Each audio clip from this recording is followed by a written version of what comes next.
Okay, now language policy, linguistic states where we are discussing. So we'll see what was the language policy in India.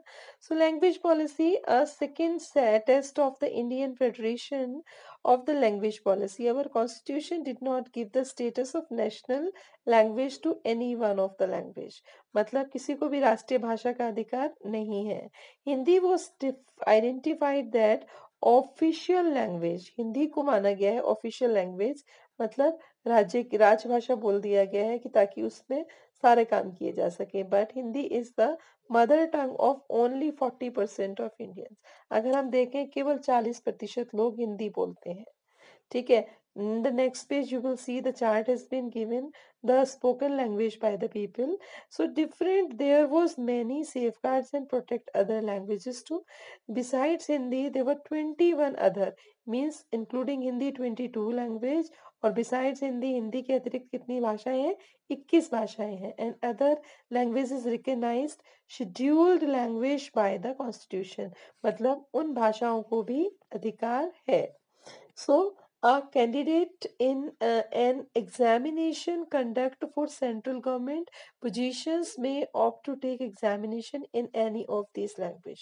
मतलब ये जो language constitution provide कर रहा है, आप इसमें अपना education ले सकते हो, एग्जाम दे सकते हो. State to have their own official language, state की अपनी अपनी भाषा है. Much of the government who work place in the official language for the concerned state.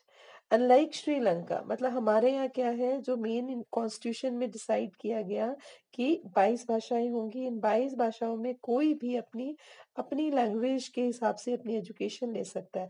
अब now for example here we can discuss कि लाइक पंजाब में है तो पंजाब में Punjabi is compulsory. Because face to face if we discussed तो बहुत सारे example और रेफरेंसेस हैं. It is very difficult to share in the videos. Like if you go in Punjab and you yeah, means your transferable case, you're living there, so Punjabi will be the first language, and second language will be English, and third language will be of yours. So ऐसे में क्या है, उस आप उस language को prefer करेंगे ही करेंगे जो वहाँ की है, क्योंकि स्टेट गवर्नमेंट उसको प्रोवाइड कर रहा है. सो ऐसे ही दूसरी लैंग्वेजेस भी हैं. महाराष्ट्र में Marathi is compulsory for education. Like अगर हम उत्तर प्रदेश में हिंदी इज कंपलसरी, लेकिन आप यहाँ देखते हैं कि 12th में क्या है, Hindi is not compulsory. Till 10th class Hindi is compulsory. You can understand like wise in other state it happens. इसका मतलब ये नहीं है कि आपकी एजुकेशन क्या होगी, नहीं. आपको मेनली जो भी आपके सर्टिफिकेट्स हैं उसमें पढ़े हैं तो वो लैंग्वेज आपकी प्रेफर की जाती है. So unlike Sri Lanka, when we come to the language base, so Sinhala's community, we have read that 74% population were Sinhala's community spoken Sinhala language. So unlike Sri Lanka, leaders for the country adopted a very cautious attitude in spreading the use of Hindi. According to the constitution, the use of English official purposes was to stop in 1965. अब यहाँ आता है कि हमने श्रीलंका की तरह ऐसा नहीं सोचा. हमारे लीडर्स ने क्या किया, बहुत कॉशियस थे. Attitude in spreading the use of Hindi, कि हिंदी का यूज कैसे बढ़ाया जाएगा. तो इसके लिए उन्होंने क्या किया, according to the constitution use of English official purpose, कि ऑफिस में इंग्लिश यूज की जाए, जो की जाती थी, वो स्टॉप इन 1965. हिंदी का प्रचार करने के लिए उन्होंने इंग्लिश को बंद कर दिया. लेकिन इससे प्रॉब्लम आई. How are many of non Hindi speaking states, like south Indian की हम बात करें, तमिलनाडु की बात करें, आंध्रा की बात करें, केरला की बात करें, कर्नाटक की बात करें, so these states demanded the use of English continue. क्योंकि इंग्लिश उनकी क्या थी, अभी मैंने आपको बताया, that was the second language of them. In Tamil Nadu the movement took violent form and the central government responded by agreeing to continue the use of English along with Hindi on the official purpose. Many critics think that situation favored an English speaking elite.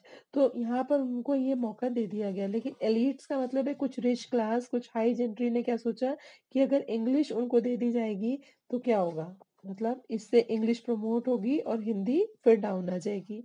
So for the promotion of Hindi, continues to be the official language of the government of India. तो हिंदी के promotion के लिए इसको compulsory कर दिया गया कि जितने भी गवर्नमेंट के काम है वो सारे काम में होंगे हिंदी में होंगे। Promotion does not mean that central government impose, उसका मतलब ये नहीं था कि वो इम्पोज कर दी गई है, लोगों को जबरदस्ती उसमें करना ही है। Hindi on states where people speak different languages. Flexibility shown by Indian political leaders helped our country avoid the kind of situation that Sri Lanka finds itself. मतलब फ्लेक्सिबिलिटी लाई गई, इम्पोजिशन नहीं था। अभी आप देखेंगे if you go through the net कि supreme courts के अपने काम करने के तरीके कितनी ही लैंग्वेजेस में हैं। इंग्लिश की जगह पर इंग्लिश में होता है, हिंदी की जगह हिंदी पे है। तो मतलब फ्लेक्सिबिलिटी दी गई। It's not made hard and fast और compulsory for the people that they must opt it, but flexibility was given. So what is this? This is for the better administration or smooth administration in the country.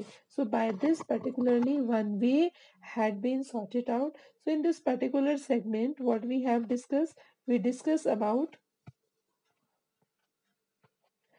the language policy. That language policy is what, that other than Hindi we have 22 languages in our country, and Hindi is one of the language which is spoken by 40% of population, and English was you can say stopped in 1965. 1965, and why? Because of you can say after then the opposition, or you can say the means arguments come that in South India it should be, but another form the flexibility was given so that the disintegration could not take place, so it did not affect the integration integrity of the country. So till here we discuss. Read this, and tomorrow we will discuss the center state because another topic is very important and tougher one. So थोड़ा थोड़ा, क्योंकि थोड़े से topics हैं जो थोड़े difficult हैं, तो उनको हम थोड़ा थोड़ा करके ही पढ़ेंगे। Thank you, have a nice day.